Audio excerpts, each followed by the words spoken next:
मलकपेट बोलकर एक गांव बहुत ही सुंदर रहता है। हरे भरे पेड़ से, खेत से, पहाड़ियों से।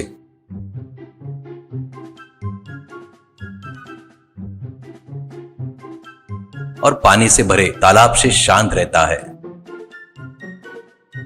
उसी गांव में कन्हैया बोलकर एक बूढ़ा रहता है। वो बहुत ही ईमानदार और अच्छा था। कन्हैया को पत्नी और मदन बोलकर एक लड़का था। मदन की पढ़ाई पूरी नहीं हुई, इसलिए कभी कोई काम धाम नहीं करते हुए खाली पीले घूमते रहता है। उस बात पर हमेशा कन्हैया उसको समझाने जाता है तो उसकी पत्नी लड़के के आड़े आती थी। क्यों जी, इस उम्र में नहीं घूमेगा तो कब घूमेगा? औरत घूमकर बिगड़ती है तो मर्द बगैर घूमे बिगड़ जाते हैं, ऐसे बुजुर्गों ने बताया है। आपको पता नहीं क्या? उसको जितने दिन वैसे रहना है रहने दो बस, और उसको ऐसे परेशान किए तो ठीक नहीं रहेगा करके टोकती है। कन्हैया एक गाड़ी पर क्रिस्पी पनीर पकोड़े बनाकर बेचता था।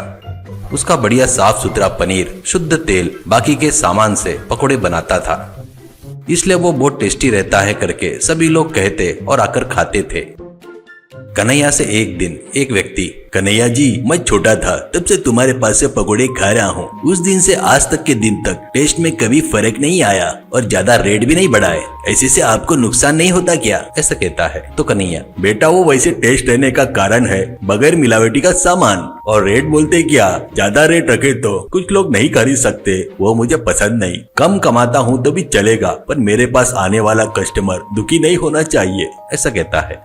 एक दिन मदन घर पर अपने माँ से, अरे माँ सुनो, तुमसे एक बात कहना था, करके उसके कान में कुछ बताता है। वो सब सुनने के बाद में बड़े आश्चर्य से, सच में क्या? उसमें इतना फायदा रहता है क्या? कहती है तो वो, अरे हाँ माँ, साल भर में ही करोड़पति बन जाएंगे, तुम कैसे भी करके पिताजी को मनाओ, करके बोलता है तो माँ, वो सब मैं देख लूंगी बेटा, तू तो बस उस काम पर ही लग जा। ऐसा कहती है। शाम को गाड़ी ढकेलते हुए कन्हैया घर पर आता है और थके जैसे खटिया में बैठ जाता है। उतने में पत्नी आकर कॉफी लाकर देती है। वो देखकर कन्हैया चौंक जाता है और कन्हैया, कॉफी लाकर दे रही हो मतलब मुझसे कुछ पूछने वाली हो?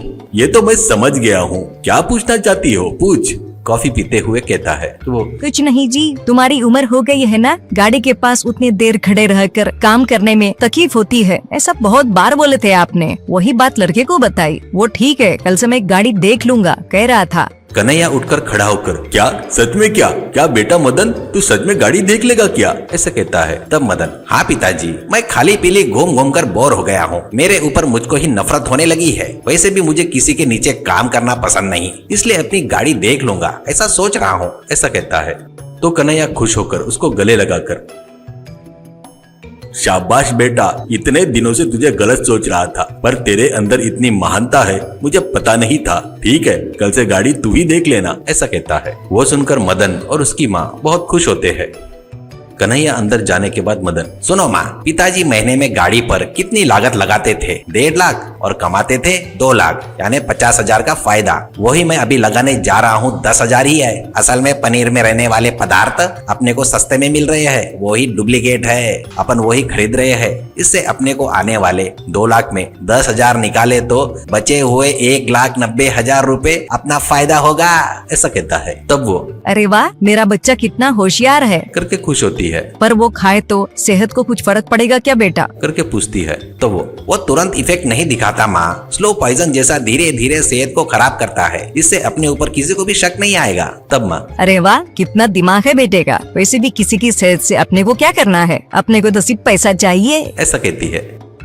बाद में वो बाजार में जाकर डुप्लीकेट पनीर, मिलावटी तेल, मिलावटी बाकी सामान खरीदता है। उन मिलावटी सामानों से गाड़ी पर पनीर पकोड़ा बनाना शुरू करता है।